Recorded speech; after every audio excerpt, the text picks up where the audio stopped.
दोस्तों, हमारा यह वीडियो आपको कैसा लगता है? आप इसे ज़्यादा से ज़्यादा लाइक करें, शेयर करें और सब्सक्राइब करें। क्योंकि हम देख रहे हैं लगातार हम मेहनत कर रहे हैं, आप लोगों तक नई नई बातें पहुंचाते हैं। तमाम जनवादी आंदोलनों का अद्यतन इंफॉर्मेशन जो होता है हम आप तक पहुंचा रहे हैं। लेकिन जिस हिसाब से हमारा सब्सक्राइब बढ़ना चाहिए वो नहीं बढ़ रहा है। इसलिए आपसे आग्रह है कि आप ज़्यादा से ज़्यादा हमारे चैनल को सब्सक्राइब करें और सब्सक्राइब करने के बाद बेल आइकन को ज़रूर दबाएं। बहुत बहुत धन्यवाद। खुर्शीद खैर, समस्तीपुर। क्रांतिकारी दोस्तों, यह बेशक एक निरंकुश सरकार के खिलाफ लड़ते किसान आंदोलन की आंशिक जीत है।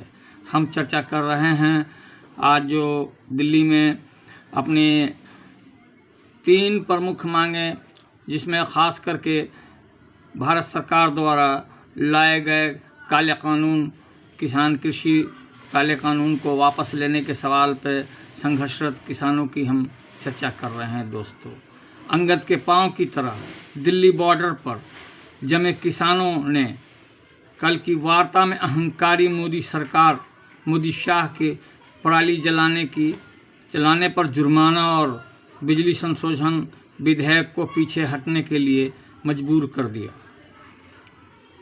बहरहाल इसे 4 में से 2 यानी 50% मांगे हल हो जाना बताना सरकार की गुमराह करने की ही नीति का ही नमूना है। सच्चाई यह है कि 2 नीचे के गौण मांगों पर सरकार पीछे हटी है। ऊपर की दोनों प्रमुख मांगें कृषि कानून की वापसी और एमएसपी पर खरीद को कानूनी बनाने का सवाल बरकरार है। सरकार भयभीत है कि इन पर पीछे हटी तो कॉरपोरेट घरानों और साम्राज्यवादी वित्तीय पूंजी का विश्वास खो देगी, उनकी नज़रों में गिर जाएगी। और शायद उससे बड़ा डर यह कि तानाशाह की नाक कट जाएगी और लोग अब उससे डरना बंद कर देंगे। लेकिन किसान इससे कम पर मानने वाले नहीं हैं। ये इस आत्ममुग्ध, संवेदनहीन, क्रूर मोदी शाही को घुटने पर लाए बिना वापस जाने वाले नहीं हैं। आज 1.5 दशक आज देश उनके ऐतिहासिक आंदोलन का साक्षी है, जिसमें अपने लड़ाकू दृढ़ता, राजनीतिक कौशल, सृजनात्मकता, अनुशासन, संसाधनों का अभूतपूर्व व्यवस्था और प्रबंध तथा टिकाऊपन से पूरी दुनिया को चमत्कृत कर दिया है और एक बेहद निरंकुश सत्ता के दांत खट्टे कर दिए हैं। मोदी खट्टर सरकार द्वारा खड़ी की गई सारी विघ्न बाधाओं को पार करते हुए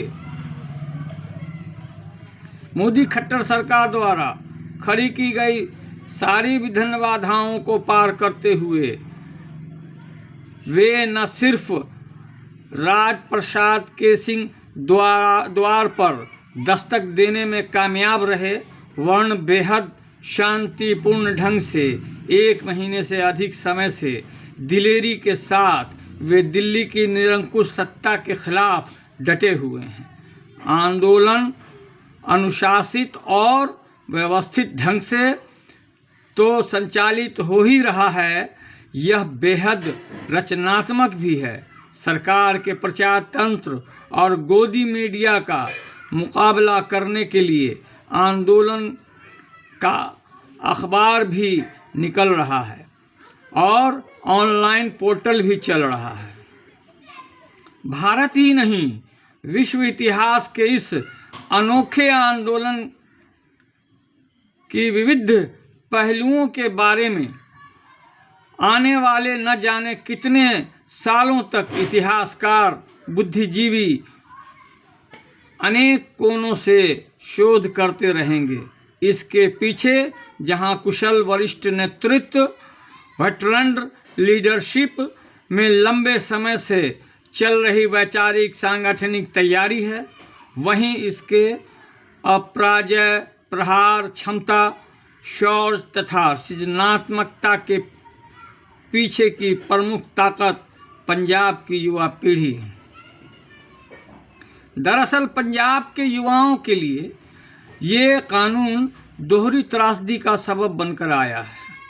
बेरोजगारी का दंश तो वे पहले ही झेल ही रहे थे। अब कृषि, जो उनके लिए न्यूनतम सब्सिस्टेंस लेवल पर जिंदा रहने का एकमात्र सहारा थी, सुरक्षा का एकमात्र आश्वासन थी, वह भी खतरे में है। मार्च 2020 में बजट सत्र के दौरान पंजाब विधानसभा में पेश इकोनॉमिक सर्वे के अनुसार पंजाब में बेरोजगारी दर 15 से 29 साल के आयु वर्ग के लिए 21.6% थी, जो राष्ट्रीय औसत से काफ़ी अधिक थी। औसत बेरोजगारी दर लॉकडाउन के फलस्वरूप छलांग लगा कर मई 2020 में 33.6% तक पहुंच गई थी। CMIE के अनुसार इन बेरोजगार युवाओं में अधिकांश शिक्षित और कुशल हैं। अनएम्प्लॉयमेंट ब्यूरो में दर्ज युवाओं में 85% हाई स्कूल से ऊपर शिक्षित तथा 91% स्किल्ड हैं।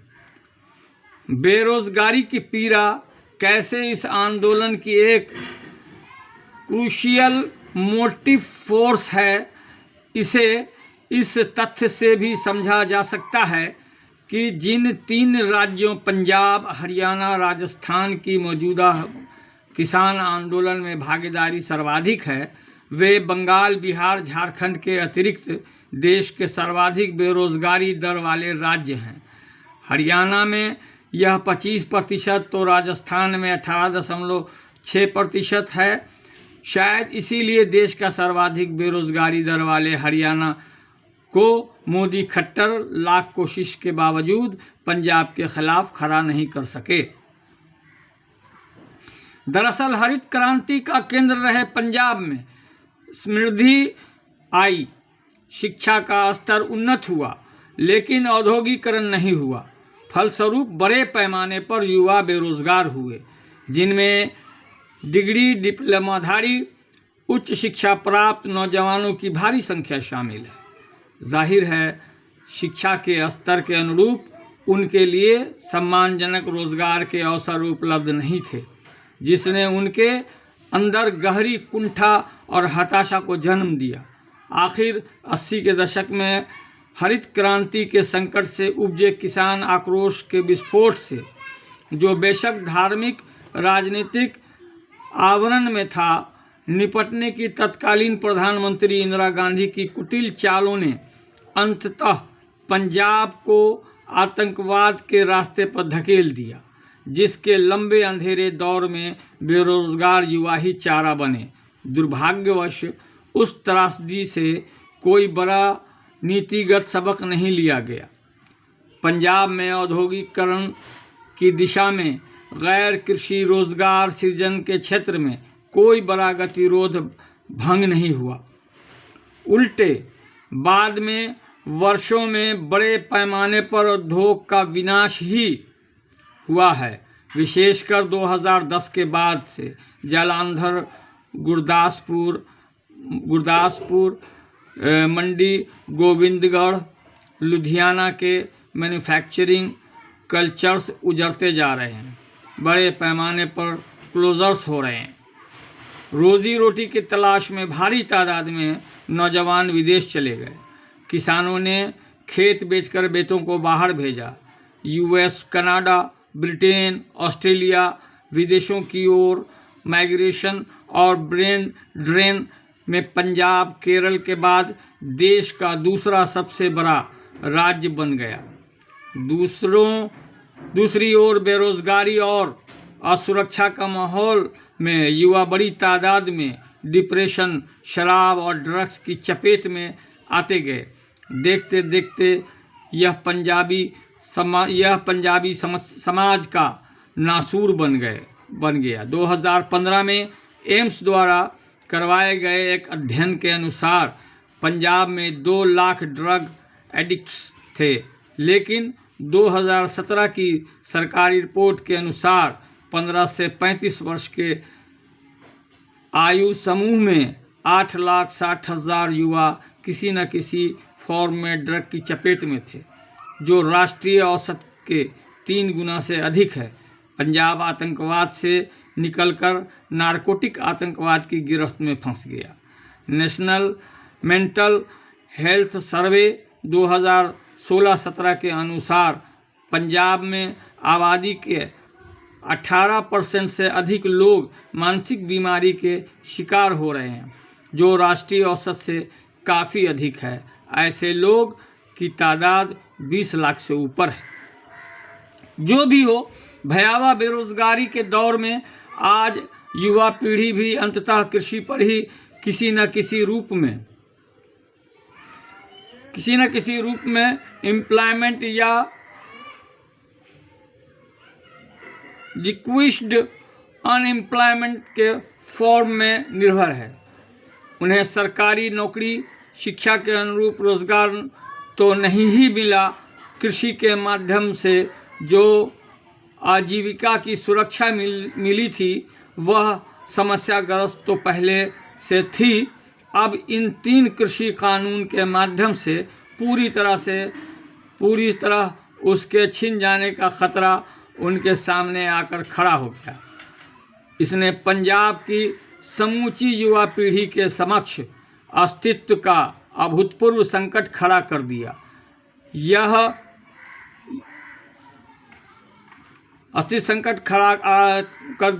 गहरी असुरक्षा की भावना से उन्हें भर दिया है।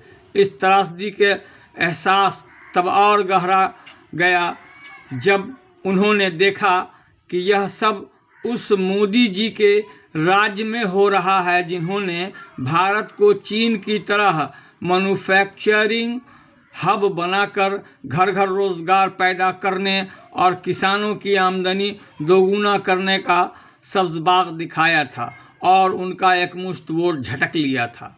उन्होंने अपने को चीटेड महसूस किया। उन्हें लगा कि उनके साथ विश्वासघात हुआ है। चरम निराशा और छले जाने का यह वो एहसास है जिसने आज चट्टान की तरह पंजाब की समूची युवा पीढ़ी को किसान आंदोलन के पीछे लामबंद कर दिया है, जिसके अपराजय आवेग के आगे मोदी खट्टर सरकार के बैरिकेड टिक न सके। शायद उन्होंने सोचा था कि 80 के दशक में इंदिरा गांधी ने जिस तरह अपमानित कर अकाली दल की न्याय यात्रा, जो अपने अंतर्वस्तु में कृषि संकट से उपजी किसान यात्रा ही थी, को अपमानित करके हरियाणा से ही पीछे खदेड़ दिया था, उसी तर्ज पर अब की बार भी उन्हें हरियाणा से आगे नहीं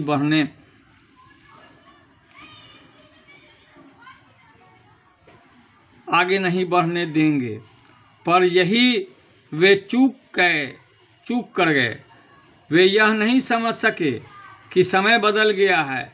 तब से सतलज और यमुना में पानी बहुत बह चुका है और अब की बार पाला बिल्कुल नए तरह का किसानों से पड़ा है। आज किसान युवाओं के जीन्स के पैंट, पिज्ज़ा देखकर, अंग्रेजी सुन के ही गोदी मीडिया हैरान नहीं है। 85 साल के मार्च करती बूढ़ी दादियाँ बेफिक्र में फर्राटे भरती 250 किलोमीटर जीप ड्राइव करके औरतों का जत्था लेकर सिंधु बॉर्डर पर पहुंची मंजीत कौरों को देखकर सरकार के पसीने छूट रहे हैं। मोदी जी के 100 मुँहों वाली सेना ने पहले उन्हें खालिस्तानी, आतंकवादी, टुकड़े टुकड़े गैंग, पाकिस्तानी और न जाने क्या क्या कहकर अपमानित किया, बदनाम किया और उनके दमन का माहौल बनाया। अब मोदी जी गुरुद्वारे जाकर अरदास करते, अपनी फ़ोटो छपवाकर गुरुओं के बलिदान पर भावुक होकर उसकी भरपाई करने की कोशिश कर रहे हैं, पर यहाँ भी वे अपनी शातिरपने से बाज नहीं आ रहे हैं और पूरे मामले को सांप्रदायिक रंग देने के लिए याद दिला रहे हैं कि उन्होंने हमारी संस्कृति को प्योर रखने के लिए बलिदान दिया। इस नफरती सीख की जगह आज किसानों से निर्णायक वार्ता में आते समय मोदी सरकार को इतिहास का यह असली सबक याद रखना चाहिए कि अपनी अंतर्वस्तु में सिख धर्म का पूरा विकास ही दमनकारी सामाजिक, आर्थिक, राजनीतिक ढांचे के खिलाफ किसानों का विद्रोह था और अपने गुरुओं और सेनापतियों के नेतृत्व में अनगिनत कुर्बानी देने के बावजूद सिख किसान ने कभी दिल्ली दरबार के आगे घुटने नहीं टेके। वह मध्यकाल रहा हो, ब्रिटिश राज हो या आज़ादी के बाद की हुकूमतें हों। इसी अदम्य संकल्प को व्यक्त करते हुए आंदोलन के अखबार ट्रॉली टाइम्स के संपादक सुखदर्शन नथ ने लिखा, मोदी सरकार को तो छोड़िए, अत्याचारी ब्रिटिश हुकूमत भी हमारे एकताबद्ध अनुशासित प्रतिरोध आंदोलन को कुचल नहीं सकी।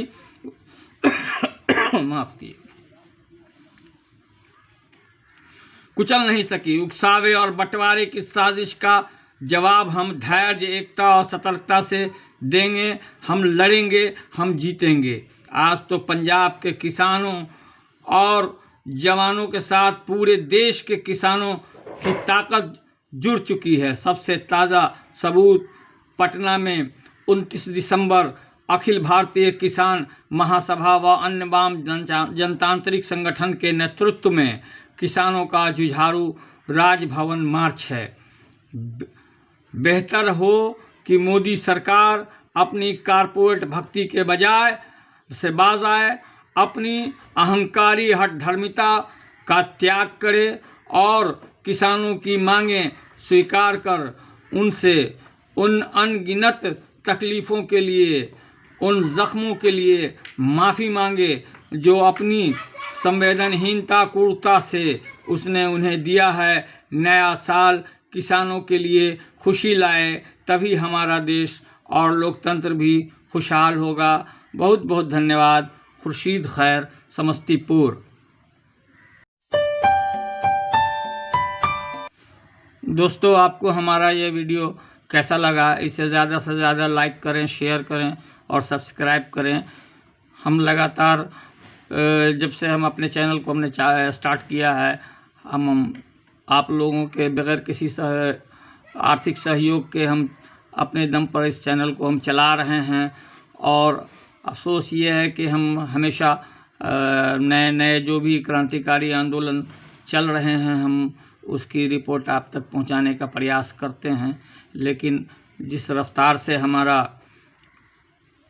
इसका सब्सक्राइब बढ़ना चाहिए, साथ ही आप लोग सहयोग करिए, तभी जाकर हम इस कंपटीशन के दौर में टिक पाएंगे। अन्यथा बाध्य होकर के मुझको अपने इस चैनल को बंद करने की स्थिति पैदा हो जाएगी। आपको हमारा यह कैसा लगा, वीडियो कैसा लगा? आप इसे ज़्यादा से ज़्यादा लाइक करें, शेयर करें और सब्सक्राइब करें और बेल आइकन ज़रूर दबाएं और अपने दोस्तों को भी इसके लिए प्रेरित करें कि वो हमारे चैनल को सब्सक्राइब करें। बहुत बहुत धन्यवाद। खुर्शीद खैर, समस्तीपुर।